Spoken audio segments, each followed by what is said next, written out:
On this edition of Independent Sources, Behind the Book, the effort to get the city's children reading and address the issue of book deserts, and Harlem Revolution, a local documentary film center emerges as a focal point for African culture.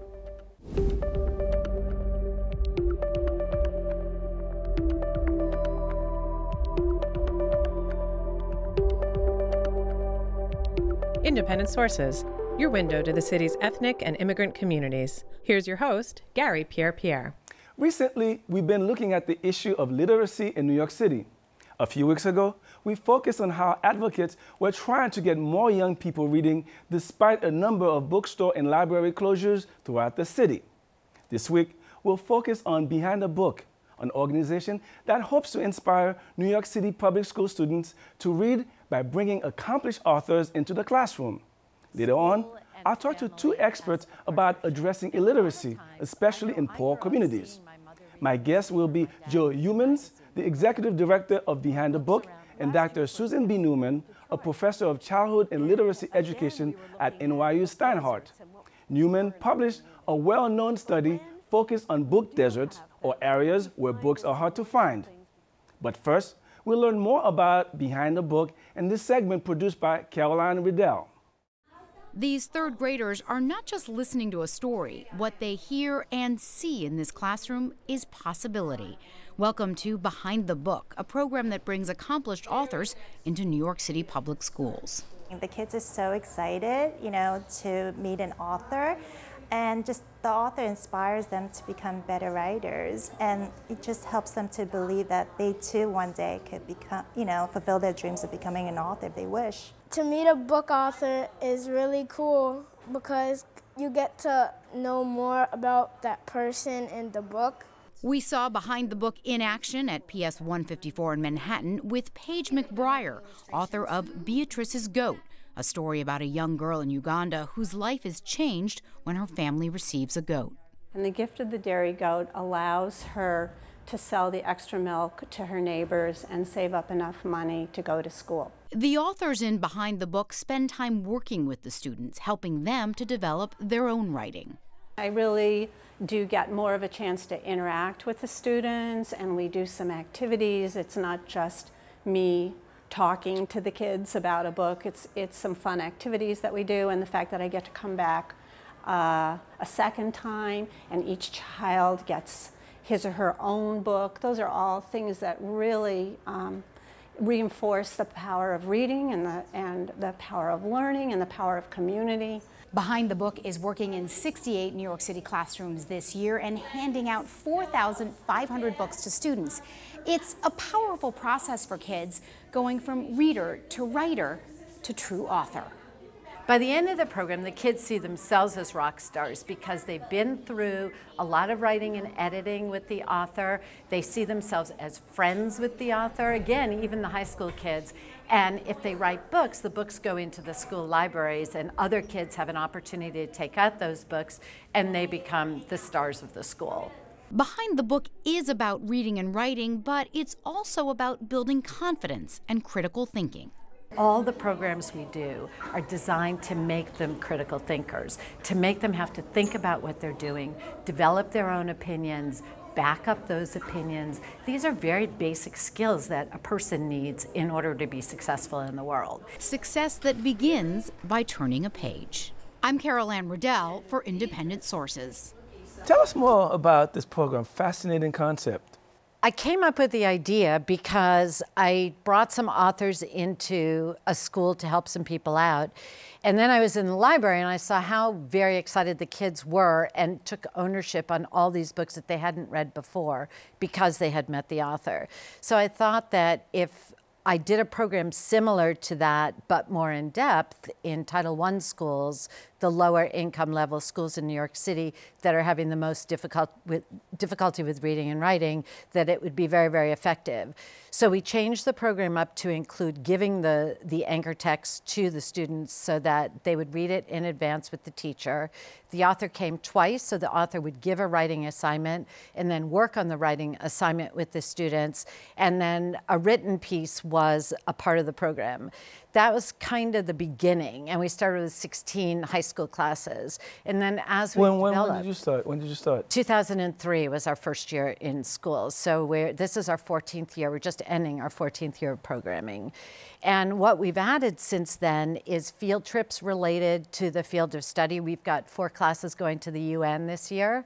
2 have already gone, 1 a 4th grade class, 2 5th grade classes, and a high school class. So of course the UN appeals to many different topics and many different books. Yeah. And then we also add in, we have 2 teaching artists on staff, so the art that the students do is related to what they're studying. And then we also bring in 15 volunteers into a classroom of 20 to 25 students, or 40 students, well, not 40, but 34 sometimes, to help the kids with their writing as well as with research. So if we're doing a research project, we'll buy all the research books and we'll give them to both the classroom, and if the school has a library, then we give books to the library as well. Okay, great. So Dr. Newman, you've done research on book deserts, if you will. How effective do you find these programs in helping fight these deserts? Well, they're beginning, but they're not sufficient. Programs like this are just wonderful, but the notion of book deserts often means that there are no books in that community for children. I find that hard to believe. Is that true? That there are communities where there are no books? Absolutely. So I'll give you an idea. We're very interested, particularly in the summer slide, because this is when the children's scores go precipitously down if they don't have alternative activities during the summer. So we went to Anacostia, DC. Now, this is someone right over Trump's backyard, for example. And we noted that there was 1 book for 883 children that they could find to read over the summer. So you can say, how do we teach reading? How do we ensure that our children are reading if there aren't any books in that community? Mm-hmm. So why is it more isn't being done about this? I mean, if it's so widespread, and shockingly so, if I may say, why are we taking this on as a major issue in this country? I actually don't think that people understand the extremity of the problem. They know that there aren't a great deal of books, and they often feel that libraries, for example, will pick up the slack. And libraries are a wonderful safety net for our children, but there are not enough of them. And in some of our communities, they're actually not there because of taxpayer problems and taxes. So for example, last year... Basically a low tax base to justify the cost. Exactly. So last year, for example, we were in Detroit. And again, we were looking at book deserts, and what we were trying to do is bring enough books there so that parents could read to their children. And the sad thing about this is that parents do want to read to their children. They just don't have it. And we found that the libraries were all closed in these high poverty communities. So the problem is really extreme, especially in the summer. Okay. So Joe, how much does this cost, first of all, and what would it take to scale it up? It costs us about $6,000 per program, and each program includes the authors, the books, travel for the author, and our time, the art supplies, etc. And we charge the schools. We charge the school $1,000. Each school pays $1,000 per program. But I think a really important thing when we talk about book deserts, which I think is a great term, and I'm seeing it myself so much, is that it's not just the books. I think in order to educate a child and get a child to enjoy reading and use the skill sets they're being taught to read involves school and family as a partnership. And a lot of times, I know I grew up seeing my mother read the newspaper, my dad read a magazine, my brother read books. There were books around my home. The kids that we work with often don't even consider reading to be an enjoyable activity to do. And I think that's because they don't see that at home very much. But isn't that sort of basic fundamental function of the schools? To really teach kids to enjoy reading, I would think, and especially... I think that's part of it, but if you go home and you don't see anybody at home doing it, you're not going to want to do it at home. It's just like if your parents don't tell you to do your homework, you may not do it. Mm-hmm. But let's be careful not to blame the family. Oh no, it's not their fault. Because I agree one with of the things, you cannot do something when you don't have anything available. So in some of these communities, we found we could not even find a national newspaper. So Dr. Newman, what can be done? Let's talk concretely. So this is what we've tried to do. We've tried to convince, we've gone to proprietors and we've said, why are there no books for our children? And they say, well, parents won't buy them. So then we try to prove them otherwise. So we've worked closely with JetBlue. Okay, tell us a little bit more about that. I was going to bring that up. Well, the JetBlue, what we've done with JetBlue Airways is we've provided vending machines reaching parents where they are. And we have these vending machines. Remember Mike Bloomberg said, get rid of these snacks and these horrible sweet drinks. And instead of those sweet drinks, we put in books. Mm-hmm. And we find that parents come and use these vending machines. We put them in grocery stores and wellness centers. And they have books in them and people can put coins and get a book? No, they get free. And you know what happens, which is so beautiful to see? Parents wait in line for their books because they care so much about their children. So when we provide them, they will come. We just haven't had them. What kind of books are these? These are wonderful storybooks. And one of the things that we noted is that parents want to train and teach children about their culture. So right now, we don't have enough multicultural books in our schools or in our communities. But when we do have them, what we find is some wonderful things begin to happen. Just a quick little story. Last year, we had a book about Barack Obama. And parents said, I want my children to read this book and to know about this president. This is the first African-American president, and that's part of our culture, and I want to convey our culture. Okay, okay.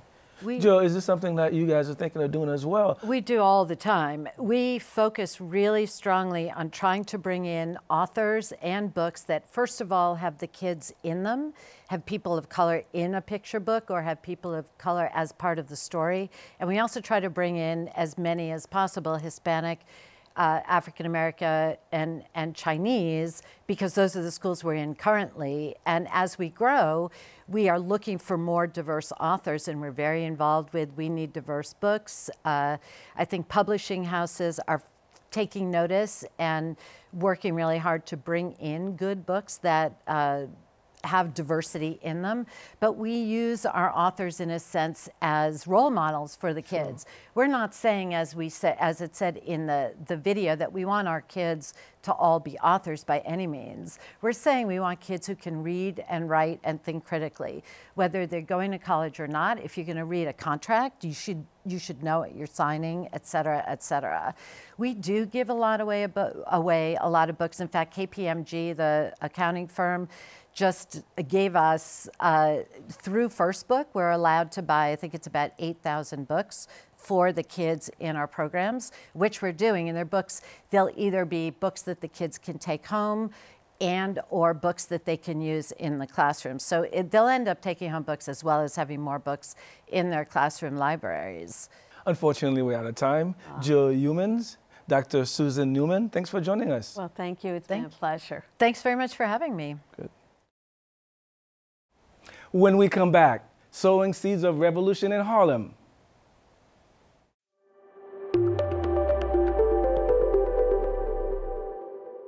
Finally from us, for 24 years, the New York African Film Festival has been offering cinephiles a rich selection of films from the continent. This year's documentaries played at the Maisel Cinema in Harlem around the theme, The People's Revolution. The theater is part of the Maisel's Documentary Center that was founded in 2005 by the documentary filmmaker Albert Maisels. It's emerging as a cultural locale in the area as the French-speaking African population in that neighborhood grows. Producer Bruno Giuliani stopped by the festival following the screening of the film Captain Thomas Sankara. Sankara was the president of the West African country of Burkina Faso. He was also a famous revolutionary known as the Che Guevara of Africa. He inspired the nation in the early 80s, and as we found out, he's still a galvanizing figure today. This is the Maysles Documentary Center behind me, which houses the Maysles Cinema, which is an independent cinema in Harlem, in central Harlem, focused on documentary film. And we also teach people how to make documentaries here. So it's a school and a cinema. And we also, as part of the cinema and all the programming we do, have some incredible, amazing partners like the African Film Festival. Documentaries that happen at the Maysles Cinema gives you an overview of the contemporary filmmakers meshing technology with Africa's age-old tradition of storytelling. A lot of the filmmakers were young people who were not, shy of tackling taboo subject matters. It was also paying homage to the immigrant community that lives in Harlem. So I was definitely mindful of that, of the selection, paying homage to Harlem and to the Senegalese community's contribution and the African American experience in general. This team, the New York African Film Festival, they've been doing this for literally almost a quarter of a century. So they have the literacy, they have the relationships to pull something like this off, a day fully focused on Senegalese film and culture and politics and food, with the utmost integrity, with the utmost authenticity, and that's what it's about. Well, first, I want to say Captain Thomas Sankara, the film is actually, it's a premiere here in New York, made in 2015.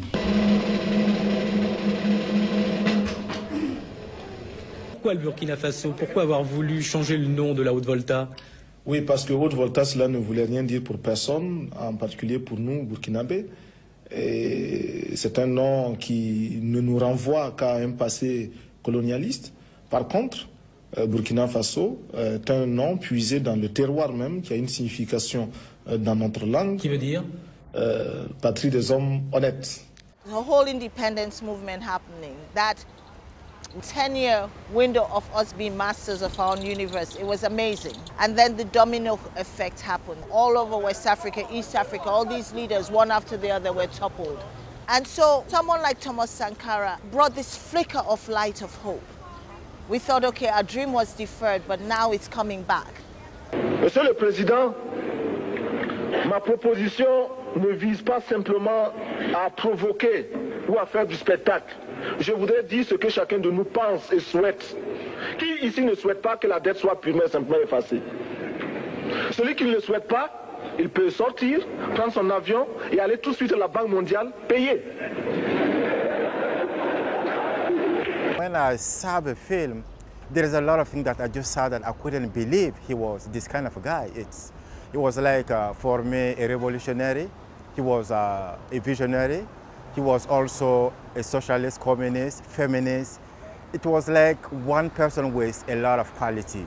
When I just saw the movie, I just say, okay, I just get out, I just want to call out, I am from Africa, I'm from Burkina Faso, I'm the son of this Thomas Sankara, because it just makes me proud of myself again. Listen, always scream from the top, like Martin Luther King said, scream from the mountaintop about Sankara and let them know what it is that you are, what your purpose is. Sankara, when he did a speech here, he said that our White House is in Harlem, in Black Harlem. This is what he just said. And he said like any head of any state in Africa will get here in the United States, he has to just visit Harlem first before going to do what he has to do.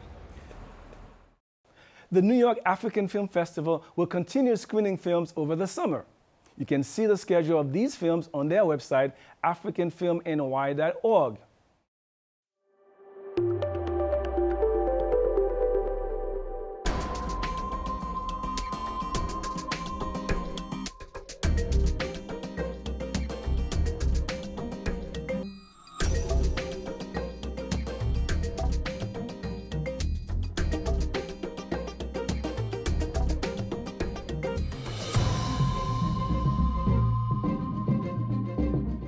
That's our show this week. Thanks for staying tuned. Till next time, be independent-minded.